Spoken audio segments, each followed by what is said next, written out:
Do you remember that show? I remember loving that show as a little kid. Well, tonight, Lee Chambers, This Is Your Life. Oh, no.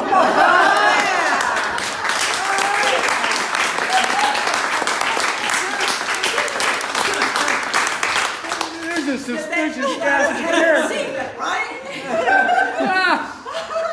What do I have to do? You have to listen to people talk about you. Oh my God. Without interrupting. Oh my God, without interrupting you? Oh, shit, Owen George. There are people who know stuff too. And some of them have said, I don't think I can tell that story. I don't know anyone who wouldn't tell a story about me. So, because the theme originally was going to be music, I'm going to introduce the storytellers with a concert, their favorite concert that they went to. And my paper's on that desk right there. I'm going to grab it because I have an order that I want to do it in. And let me grab that. Let's see who else. Read it. Okay. This is Vicki. She's going to be our first storyteller. And when she told me her concert that she saw, I was like so excited because this is the person that I would want to see in concert. James Brown. Yeah. Let's go. I went to see James Brown about the time that Lee was in Vietnam, or thereabout. Do we get to have Lee up here? No, No, Lee's absolutely been not. there. Be careful of the chair. Be careful of the chair. Yeah. I'm Lee's sister, for those that don't know. Most of you do. And for the record, I am his younger sister. I am a little resentful of the fact that the whole world thinks I'm the older sister, and the reason, of course, is that I'm kind of edgy and sour, and everybody loves Lee. And he is everybody's favorite person.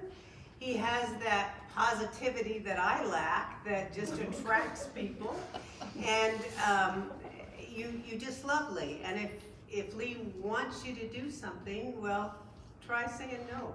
I mean, just try. He can get you to do whatever it is that he wants you to do pretty easily. So I thought of this, when Judith called, I thought about this story out of our childhood that my kids have never heard, and it pretty much sums up Lee. And it's kind of an animal story. So I'm kind of gonna start the story with chickens. When we grew up in the 50s, we were in a house that was out in the country, but suburbia was growing all around us. There were, buildings all over, but we thought we were in the country. And my parents had free-range chickens. Nobody called them that. They were just chickens in those days, but they were free-range chickens. There were a lot of free-range dogs in the area. And the dogs would come through, and the chickens would lay slaughtered all over the yard, and my mother was furious. She loathed those dogs. It was the dogs that got her chickens, and dogs became a very bad word. And in our home, you didn't say the word dog. You didn't talk about dogs. Well, we're kids. We like pets. We want pets. And dogs aren't even in the, discussion. We had a couple of cats. And chickens. So, I don't know, Lee was probably 11, I'm guessing. And he talked somebody into going to the pet store. Can't imagine it was mother, but it might have been. She wasn't an animal person. And into his room comes, he proudly displays a cage, wooden frame with kind of wire around it, plunks it on his desk, and in it is his new pet rat. Rat. Black hooded. Right? Am I telling this story? Oh God!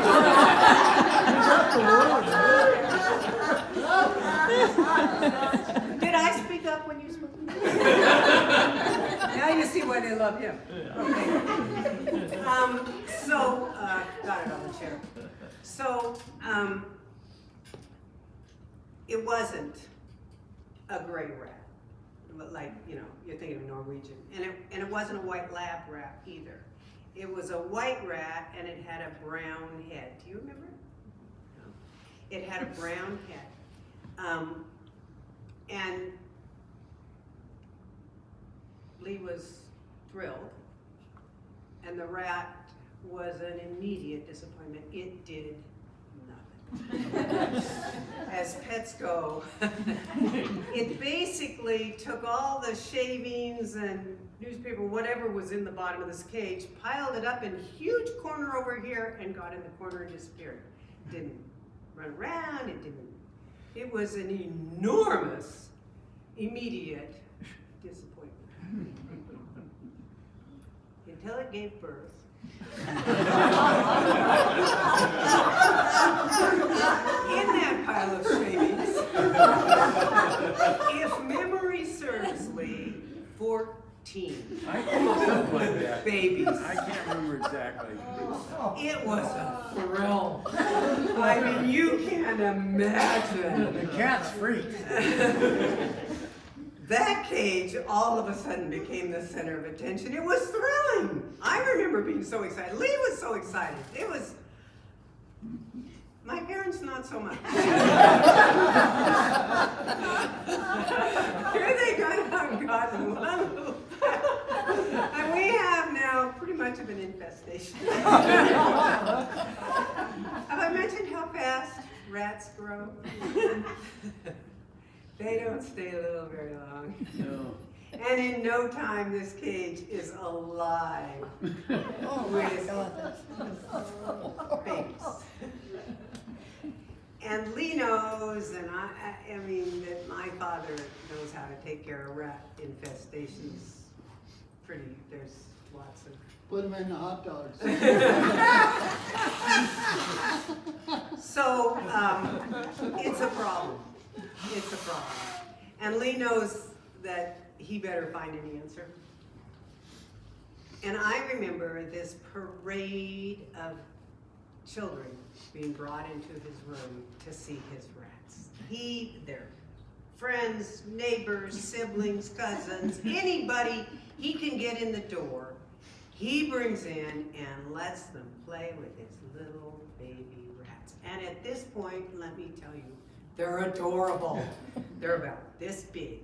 They're little white bodies with little brown hoodies, and they have little white whiskers and pink eyes, and they run around and they chase each other.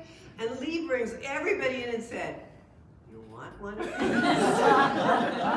You want one of these?" It was the easiest sell in the world. Of course they wanted one of these. Who wouldn't? My parents were not going to let him hand a rat out to the neighbor kids and send it home. I mean, they got to live in this neighborhood, right? So in come the parents. After he sold the kid, in come the parents, and the parents are like, "You want what?" "Oh, look how cute they are, Lee. Oh, look how cute they are. You got to have one of these." And they're growing. And my parents are worried about what happens when they mature. I mean, this is all very compressed timeline. You got to convince the kid, and then you got to bring in the parents, and then you got to convince the parents, and then the parents have to acquire a pen, and then the parents have to acquire food and a schedule and the whole. I mean, it's a full-on production, 14 times over. It was amazingly. Lee found a home for every single one of those babies. He sold every kid I think he hit. Not all of the parents bought it. But I can remember going around in the neighborhood and being in somebody's house. "Oh yeah, see there you see this little cage over here." Yeah. And in the end, of course, he was left with the original one, and once she wasn't a single parent anymore, I think she was a pretty good pet. You know, once he was down to just one baby, one little rat. So let me just frame this for you just for a minute, because This is my brother to a T. All of us who grew up in the United States and still do, as children, at some point had to sell something. We had to sell candy bars, we had to sell magazines, we had to sell Girl Scout cookies. My brother was a spectacularly successful salesman of live rats.